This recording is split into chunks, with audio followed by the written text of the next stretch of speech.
Դու կարաս գնաս քո Դանիային այդ ամեն ինչ անես։ Տեսանյութում Հայաստանի Հանրապետության ազգային ժողովի մարդու իրավունքների պաշտպանության եւ հանրային հարցերի մշտական հանձնաժողովի նախագահի տեղակալ Ռուստամ Բաքոյանի հորեղբայրն է, Շամո Բաքոյանը։ Դանիացի ներդրող Գևորգ Ավագյանին հորդորում է հետ գնալ իր դանիաները։ Ներդրողները չեն գալի, հասկանում եք։ Ներդրողները չեն գալիս, որտեղ այս բան չեն թողում խոսալ։ Ես 10 տարի եմ, քիչի։ 10 տարի, 20 տարի, մերպես տեղ ապրի։ Եկել եմ իրավունքներ ունեմ։ Մերպես տեղ ապրի։ Իրավունքներ ունեմ։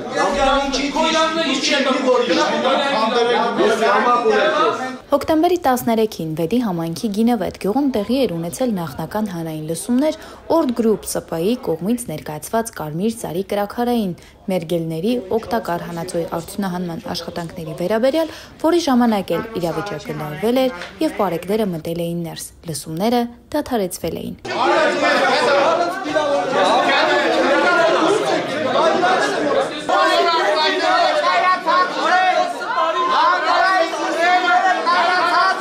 Արմլուրայմը 3 Ռուստամ Բաքոյանի հետ զրույցում փորձեց հասկանալ պատգամավորը դատապարտում է հորեղբոր միջամտությունը, թե աջակցում է նրա կողմնակալությանը։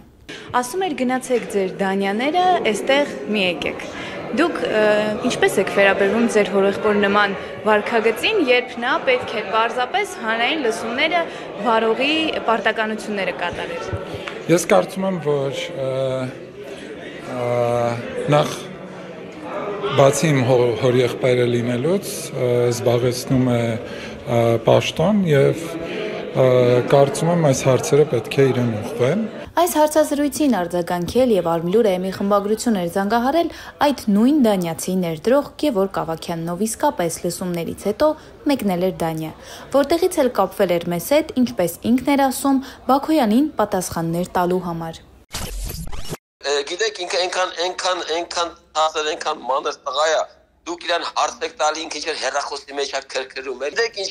ինքը անհարգելի է պահում իրան, տինիկավարի շփում է, ինչ որ ասում է, Դանիայից գալիս են կարմիր հերիքի։ Լսի, երիտասարդ, դու լինելով մարդու իրավունքների պաշտպան, կրթված տղա, դու չգիտես, որ 10,000 բնակիչ է ապրում, գյուղեր են ապրում, մարդիկ են ապրում։ Ես որ ստեղից բան արեցի, հարցում արեցի գյուղ բաժնին, գյուղ եւ էկոլոգիայի բաժնին Բադոյան մեծին, սենց ասեմ, որպեսզի ստանամ ծրագիրը, որպեսզի ստանամ բանը նյութ ստանամ, որտեղ մենք այս առաջի անգամ չես պայքարի մեջ, մենք հենց դինգիտեմ ենք պայքարել, այն օրդի դեմ ենք, բոլորի դեմ ենք պայքարում, մեր պայքարը ոչ քաղաքական է, ոչ կուսակցական է, ախպեր ուզում ենք ապրենք այդ թե մենք չենք ուզում թե մեռնենք։ Նայեք, գիտեք ինչ կա։ Հորեղբայրը արդեն ճակերտների մեջ հանցագործ է։ Եթե, նայեք ասեմ, եթե գյուղատնտեսության եւ էկոլոգիայի բաժնի վարիչը տվյալ համայնքի զբաղվում է հանքարդյունաբերության գովազդով եւ աջակցում է հանքարդյունաբերության, նա հանցագործ է։ Հասկանում եք ինչա։ Գյուղ բաժնի վարիչը նա պետք է գյուղով զբաղվի։ Գյուղի բերքով, ծառով, ծաղիկով, ժողովրդով ոնց ապրես, գյուղատնտեսությունը ոնց զարգացնի։ Ինքը գյուղատնտեսությունը չի զարգացնում, ինքը բան է անում։ Ինքը հանք է բերում գյուղի գլխին։ Այսպես մարդը իր տեղում չի։ Ուզում է լինի դոցենտ, ով ուզում է լինի։ Պարտադիր ստանան իրանք պատասխանը։ Ու ես շատ կուզենամ, որ դու կարաք հենց իմ էլ ձայնագրեք։ Ես բան չունեմ թաքցնել։ Ոչ վախենալու բան ունեմ, ոչ թաքցնելու բան ունեմ։ Հալալ քրտինքով աշխատում ենք, մեր երկրում ներդրում ենք անում 10 տարի այդ հողու ջուրը ջրում ենք, Տարու ծաղիկ ենք տնկել ու ինչ որ մեկն եկել ասում է, այս տարնիմն է։ Չի կարելի թե։ Պարոն Ավագյան, ձեզ հանրային լսումների ժամանակ անդադար ասում էին գնացեք ձեր դանիաները, ինչ եք եկել ստեղ։ Դա ձեզ համար որպես վիրավորանք եք դիտարկել։ Բացի որ դա իհարկե դա բան է, մարդու ոնց որ բռնդ ես, ասես դուս ռուսեն ասես ո՞ն էլի, դուս ես անում մարդ։ Ոնց կա ես ուրեմն 10 տարի Էմա ջան, իմ ամբողջ ընտանիքով այդտեղ մենք Դանիայում ստրուկի պես աշխատում ենք առավոտից։ Այդ մեր աշխատած, քրտինքով աշխատած, ոչ գող ենք, ոչ ավազակ ենք, ոչ մենք։ Մեր քրտինքով աշխատած փողը։ Երբ մենք ներենք դնում այդտեղ, որ ասում ենք ապագա ստեղծենք, ոչ մեկ թող դուրս չգա։ Քանի ընտանիքի չեմ թողել դուրս գա։ Կապել եմ փողի ջրին, ասել եմ աշխատենք, ապրենք։ Իմի եկել են կանգնել են, ասում են այս տարը պիտի քանդենք։ Մերս գլխի վերև նախարեց տարը։ Ես ինքը ցինիկ է, հասկանում եք, ինքը չեմ անում, կարմիր երիկ է, եւ կարմիր երիկ ինքը չէ։ բնությունը, դա է, բայց ոչ թե Դանիայից վերեմ կացել, հələ պետք է պարզենք։ Դու մենք պետք է պարզենք դու քո տեղում ես, թե չէ։ Դու մարդու իրավունքների պաշտպան ես, դու լարի մի հատ պաշտպանի այդ գյուղերը, այդ մարդկանց իրավունքները պաշտպան, պարոն։ Չի կարելի դες ինչա։ Այդ տարը մեզ ավելի շատ է վնաս տալի, մեր այգիները ավելի մոտիկ են։ Ու դրա համար անցած այդ օրդի լսումներին մեզ նախարարությունը ճանաչեց վերջի լսմանը ճանաչեց ազդակից։ Ու մենք եկանք պայքարեցինք, մենք մեր շատ Նազելի Վարդանյանով բանով, այդ խեղճին դու տենակ են անցած լսում որ նայեք, այդ խեղճ իրավաբանը ինչ օրն էինք, դա ինչ էին տալիս։ Ոնց կարող է մենք Հայաստանում ունենանք մի հատ լիցենզիրованный մասնագետ իրավաբան միջազգային կարգի ու իրան ձայն չտանք, ոնց կարելի է։ Դու ոնց կարող ես պարոն Բաքվան ելնելով յուղ բաժնի վարիչ, դու այդ մարդուն ձայն չտաս, որ մենքս այդ մարդը երկու հատ խելոք բան ասում, վերջապես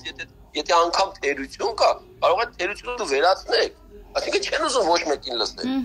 Կամ ես վերեկացել եկեմ։ Մի խոսքով ես անցած լսումների փորձից ես գիտեմ, որ խուժանություն ա տիրում։ Բարի բուն իմաստով, որտեղ ոստիկանությունից սկսած իրանք են, պարոն Գարիկ Սարգսյանը իրանց են համայնքապետից ստաց, ինչ որ պայմանավորվածություն ունեն, դա ես չիմամ ինչպես են անվանում այդ պայմանավորությունը անօրինական հանցագործիք, ինչ ուզում եք անվանեք, ես չեմ իմանում։ Պայմանավորվել են, հələ չկա հանքը, արդեն գործարանի վրա 10% ինչ որ բաժին են մտնում։ Ինչ պայմանավորվածություն է։ Ինչ պայմանավորություն է։ Դու ոնց կարաս գործարանի վրա 10% բաժին մտնես, որ ուշագիր ստորագիր։ Դու չես ստացել ոչ։ Կարող է ես եմ գալիս եմ, ես ավելի լավ տեխնիկայով, ավելի լավ պլաններով գալիս եմ, բայց 10% չեմ կարող քեզ տամ։ Ուրեմն ես շահագործեմ խոսքնական մի հատ ֆիրմա գալիս է, հա? Այսինքն տես հավասար չի պայմանները ստեղծում, այսինքն տեսնում պայմաններ արտոնյա տվյալ մարդկանց համար։ Պետք է բարձրի ինչի համար։ Այս մարդիկ ինչ արտոնություն ունեն, որ պետք է գան։ Այդ ցավը տանեմ։ Ինչ ա եղել, այսքան ոստիկան եք բերում։ Այսքան ոստիկանը ում համար եք բերում։ Միացնեմ այս ոստիկաններն էլ, նայեք, ուրեմն ինչ կատարվեց։ Եկանք մենք դրան մոտ հավաքվեցինք, քանի որ անցած անգամ մեզ չէին թողել շատերին, օրինակ մեր հենց այդ մեր գինեվետի աղջիկները, այդ մեր ակտիվիստները, որ իրոք պայքարում են, որ իրանց յուղն է, իրանց հողն է, այս մարդիկ չկարեցան մտնեն անցած անգամ։ Իրոք չկարեցան։ Սա վերջին լսումներն էին։ Չէ, սա օրենքի փոփոխությունից հետո առաջինն էր։ Չէ, նայեք, նա առանձին լսում էր, այդ լսումը արդեն իրանք բան են եղել, իրանք մերժել են, ուրեմն այն վաղ իրանք եկել էին օրդ, հիմա եկել են օրդ գրուպ։ Այսինքն փոխել են մի հատ բառ եւ փոխել են տնօրենի անունը, որտեղ ազգանունն էլ ունենաց, իրանք եղբայրներ են, օրդանյա եղբայրներ են։ Հա, մեկ էլ փոխել են, մի քիչ փոքրացրել են բանը, մակերեսը 54 հեկտար են սակե 60 քանից։ Մնացած բոլորը նույնն է, ամեն ինչը նույնն է։ Մենք եկանք նախորդ այդ դրան մոտ շուտ ենք գնացել, նախորդ կանգնել ենք դրան մոտ, որ գնանք ներս մտնենք, մեկ էլ էս ոստիկանը եկավ, ոստիկանապետը, բա գնացեք այն մի դրան մոտ, գնացինք այն մյուս դրան մոտ, կանգնել ենք։ Մի ասում եք ներս թողեք, բա մի րոպե սպասեք, հեսա բոլորիդ կթողենք, ու մեկ էլ սպասում է ինչ-որ բանի։ Մեկ էլ հեռախոսը չեմ զանգ եկավ, ինչ-ինքը վեկալեցես, հա, այսինքն հարաման եկավ, որ բաց թող արդեն, մեզ տսին թողել, բայց առաջ գինեվերի ապրողները պիտի մտնեն։ Լսումը բաց հանգեր ջան, կամ դու ոստիկան, դու ով ես, դու ինչ ես կանգնել ես դրան դեմը։ Այդ մեր Օլեգ Դուգլարյանը, որ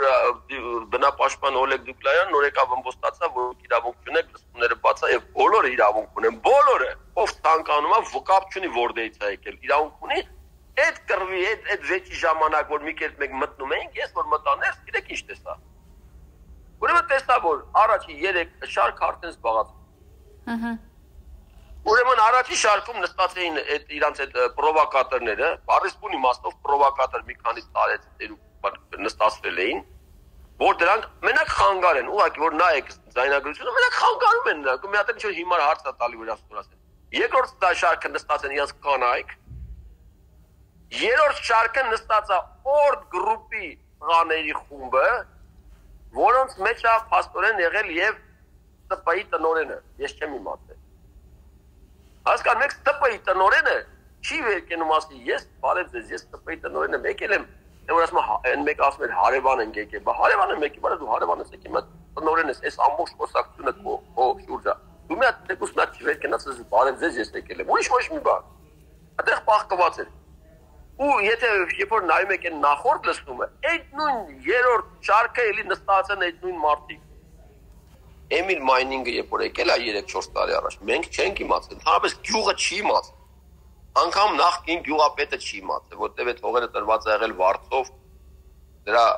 կարգը փոխվել է արդեն Արտաշատի համայնքում համայնքապետարանի միջոցով։ Ուրեմն Էմիլ Մայնինգի տարածքը շատ փոքր է։ Ու Էմիլ Մայնինգը ստանալով իրավունք ինքը 2 տարվա ընթացքում դիսկտե շահագործել, եթե չէ իր բանը ոնց որ ստերոյանում է դրած։ Ու ինքը չարեց, քանի որ ինքը այդ փոքր իր տարածքը ինքը մենակ չէր կարա, որտեղ ստեղ գիտեք ինչա կատարվում։ Ստեղ կատարում են որ այս փոքր բաները, այս ստպները պիտի վերջին արդյունքում միանան իրար, որտեղ դա է բիզնեսը։ Ես մի քիչ հասկանում եմ բիզնես, ես ինքս կրթությամբ եւ տնտեսագետ եմ եւ հաշվապահ եմ։ Ես լավ գիտեմ այդ ոնց արվում։ Դրանք փոքր քրիստոնեային թույլատվությունները եւ միանային դարձնեին մի հատ մեծ, որպեսզի կառուցեն գործարան, հասկանում ես, հիմա ջան, գործարանը փոքր մի հատ հողակտորիկողը չեն կարող։ Գիտեք ինչն է բանը։ Նստած են մի հոգի լսածած ճիշտ բանը,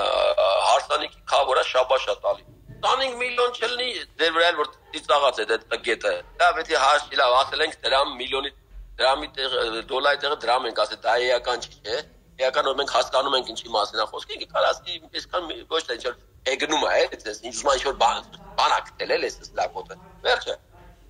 Հասկանում եք ինչի մասին է խոսքը։ Ինքը ասել ասում 15 չլինի 30 կանենք, 30 չլինի չես կարա, ընկեր, ստում ես, դու չես կարա։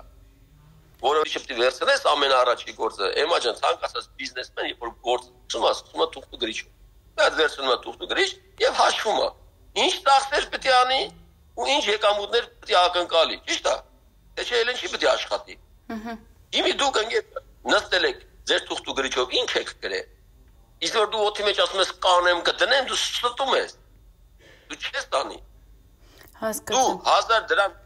1000 դրամ ներողություն այդ քո աշխատողին չտալու համար դու հնդիկ ես բերում աշխատացնում։ Դու 1000 դրամից չես կարող անցնես։ Դու բերելու ես հազարավոր դոլարներից անցնես։ Չէ, իհարկե, չէ։ Իսկ այսօր այդ գյուղը կանգնել է ԿՊ-ի կողմից նշանակված մարդկանց կողմից վտանգի առաջ, խոսես չի կարելի, պարոն Փաշինյան ջան, ավտան, ախպեր ջան, արի տեր կայնի քո ժողովրդին, արի տեր կայնի քո ժողովրդին։ Այս ժողովուրդը աղուացով դիմավորել է։ Մենք մեր գյուղը 2500 բնակիչ ունի, 2300 ստորագրություն է հավաքվել ընդդեմ հանգի։